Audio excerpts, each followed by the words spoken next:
नमस्ते, अभिवादन आपका इनोसेंट इन्वेस्टर के इस नए वीडियो में। दोस्तों, बुरा न मानो होली है। ये मैंने क्यों कहा? क्योंकि एफआईआई के साथ वो कांड हुआ है कि वो भूलेंगे नहीं। इस कांड को मैं आपको समझाता हूँ।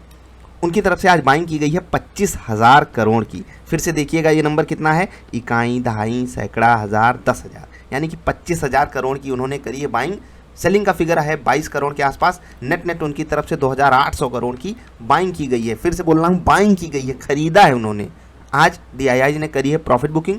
उनको धन्यवाद यहाँ तक बाजार को लाने के लिए। इनकी मदद से ये पॉसिबल नहीं था।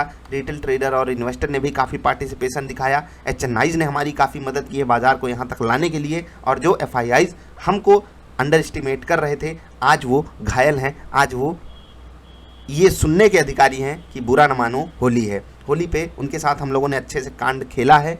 हमारी आपकी जिम्मेदारी है कि जब हम किसी को परेशान करें तो उससे परेशान होने के लिए बिल्कुल तैयार रहें। लेकिन हमारे पास अपॉर्चुनिटी किस चीज़ की होनी चाहिए कि हमें ये पता है कि वो हमको परेशान करने आएगा, इसलिए हम पहले से अलर्ट हो सकते हैं। खैर, ये बात मैं इसलिए बोल रहा हूँ क्योंकि इनकी ये जो बाइंग है, ये मजबूरी वाली बाइंग। कल भी मैंने बोला था, भले ही छोटी बाइंग थी लेकिन वो भी मजबूरी की थी। और आज क्योंकि बड़ा हफ्ता था, आज क्योंकि वीकली एक्सपायरी थी और डेटा भी आप यहाँ पर जा करके देखोगे आपको वही चीज़ समझ में आएगी। आप 17,300 पे जा करके देखोगे आपको सिनारियो समझ में आएगा। यहाँ पर देखिए 1,55,000 शेयरों का ओपन इंटरेस्ट। और सच में कॉल्स में इतना ओपन इंटरेस्ट, मतलब ये विश्वास के परे चीज़ जाती है। आप 17,500 पे देखिए 140,000, मतलब 1,40,000 शेयर का ओपन इंटरेस्ट। और ये कमाल की बात है। पुट पिछड़ गई। पुट आप देखिए 1,01,000 शेयर्स का ओपन इंटरेस्ट है 17,200 पे। एक मिनट में आपको 17,000 वाला लेवल दिखाता हूँ। यहाँ पर देखिए मात्र 80,000 शेयर्स का ओपन इंटरेस्ट। और ये चीज़ दूसरे एंगल से आप अगर समझना चाहोगे इसको, तो आपको पता है कि बहुत भयंकर शॉर्ट कवरिंग हुई है। और यहाँ पर जो एक्चुअल तेज़ी है वो है नहीं, शॉर्ट कवरिंग ही है। सिंगापुर वाली बाजार दिखा दूं, वहाँ पर अभी भी अत्याचार किया जा सकता है, ऐसा ही संकेत मिल रहा है। आपको दिखाता हूँ। ये ट्रेडिंग व्यू को पूरा साभार ये चार्ट अवेलेबल कराने के लिए, ठीक है, उन्हीं की वेबसाइट पे हमें ये हम आपको चार्ट दिखा रहे हैं SGX निफ्टी का, जो आज अभी भी ट्रेड कर रही है। आप यहाँ पर देख सकते हो, जो कल भी ट्रेड करेगी ग्लोबल मार्केट से टच में रह करके। हम बंद हैं तो आप इसको ट्रैक कर सकते हो SGX निफ्टी को। यहाँ पर आप देख सकते हो कैसे ट्रेड हो रहा है और क्या सिनारियो बन रहा है। ठीक है, ये मैंने लगाया हुआ है 1 घंटे का चार्ट। ठीक है, 1 घंटे का चार्ट यहाँ पर लगा हुआ है। आप देख सकते हो एक बार SGX निफ्टी तो 17,400 को भी अप्रोच कर चुकी है। आज की बाजार की क्लोजिंग 300 के कितना नीचे है, 1 मिनट, मुझे एग्जैक्टली याद नहीं था। ये सफ़ा हो जाओ भाई, 17,287। ठीक है, तो ऑलमोस्ट 100 पॉइंट की तेज़ी SGX निफ्टी दिखा करके अभी 40-45 पॉइंट ऊपर ट्रेड कर रहा है। ठीक, ये हमारे लिए फेवरेबल चीज़ है। लेकिन एफआईआई के लिए तो वही कहानी बन रही है ना कि बुरा न मानो होली है। यहाँ पर एक और गाना याद आ गया। जैसे हम सब सोच रहे थे ना नीचे के लेवल पे काश एफआईआई बाइंग करने आ जाएं, और वहाँ पर वो सेलिंग कर रहे थे, तो वही एक गाना याद आ जाता है कि कभी पानी को तरसता है। ऐसे ही गाना है कि कभी एक बूंद को मन तरसता है और कभी रिमझिम घटाएं पीछा करती हैं। इस गाने का नाम है आदमी जो कहता है आदमी जो सुनता है। आप सुनना, वहीं एक लाइन है ऐसे ही करके कि कभी एक बूंद को आदमी तरसता है और कभी पूरी रिमझिम घटाएं उसके पीछे पड़ जाती हैं। खैर, यहाँ पर वो जो रिमझिम घटाएं पीछे पड़ी हैं ना, उनकी मजबूरी है।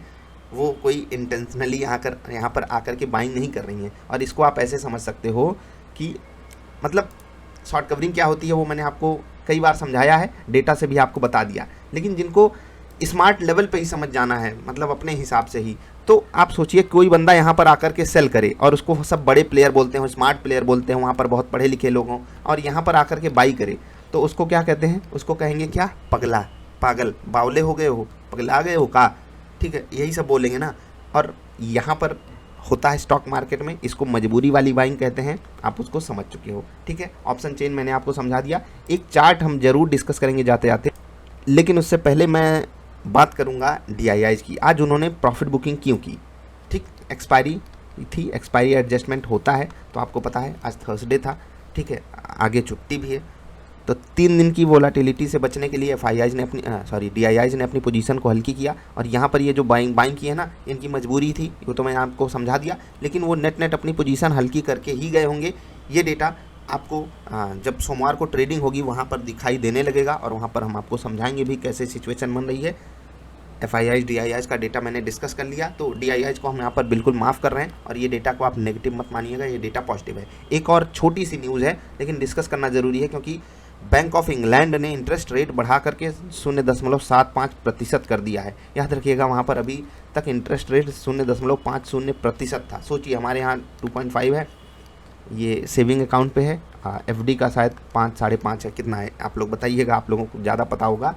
लेकिन वहाँ पर इंटरेस्ट रेट 0.5% था, उसको बढ़ा करके इतना किया गया है। अब ये क्यों किया गया है? क्योंकि महंगाई ग्लोबल मार्केट में भी हर जगह लगभग बढ़ी है। अपने ही देश में नहीं, पूरी दुनिया में महंगाई की मार हो रही है, और वही चीज़ जो है ना, ये मजबूर कर रही है सेंट्रल बैंक्स को कि वो इंटरेस्ट रेट बढ़ाएं। भारत में भी अगर ऐसा होता है तो स्टॉक मार्केट के लिए एक छोटी सी नेगेटिव बात होगी शॉर्ट टू मीडियम टर्म में, और अगर बहुत शॉर्ट टर्म में देखें तो बाजार उसको लेकर के काफ़ी ज़्यादा सेंसिटिव होती है, इंटरेस्ट रेट को लेकर के, और काफ़ी वोलेटिलिटी भी दिखाती है।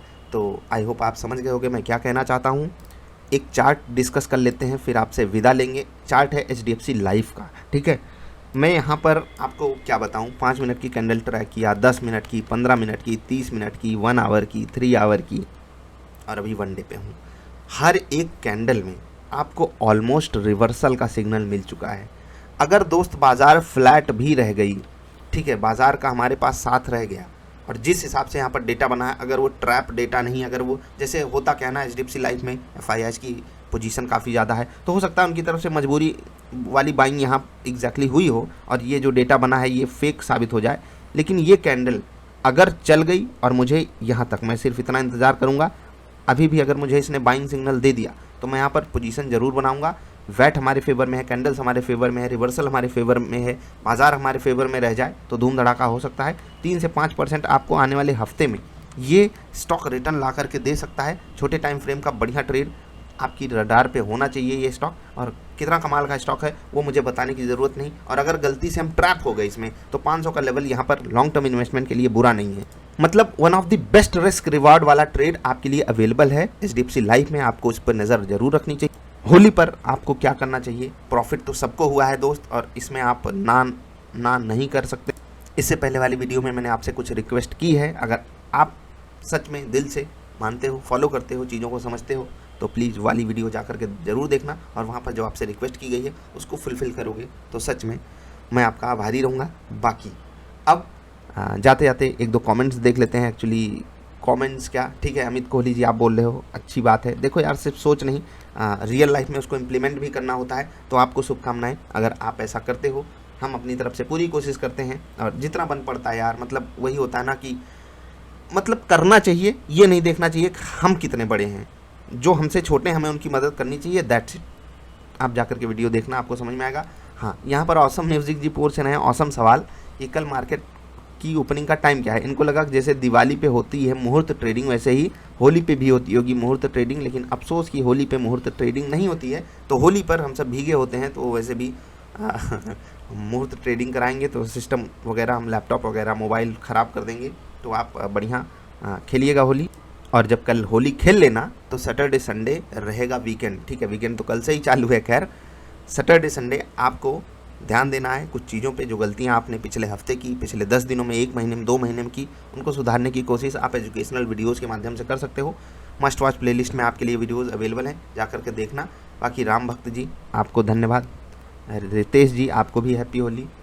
सब सही बात, अच्छी बात है। चलिए, कमेंट्स कुछ अलग ही टाइप के थे। अमित जी आपको धन्यवाद कमेंट करने के लिए, सभी को धन्यवाद। आप सभी को होली की अनंत शुभकामनाएं। FIIs ने 25,000 करोड़ की खरीदारी की, ये डेटा मुझे डाइजेस्ट नहीं हो रहा था। मैं तो 2-3 जगह पे जाकर के चेक किया, आज काफ़ी दिन बाद मैंने NSDL की वेबसाइट खोल करके वहाँ पर जाकर के डेटा ट्रैक किया, तो सच में उनकी तरफ से आया और मैं बहुत खुश हो गया। तो जाते जाते FIIs को यही कहेंगे, बुरा न मानो होली है, आपको कहेंगे होली की अनंत शुभकामनाएँ। जल्दी मिलेंगे। वीडियो देखने के लिए आपका आभार, नमस्कार।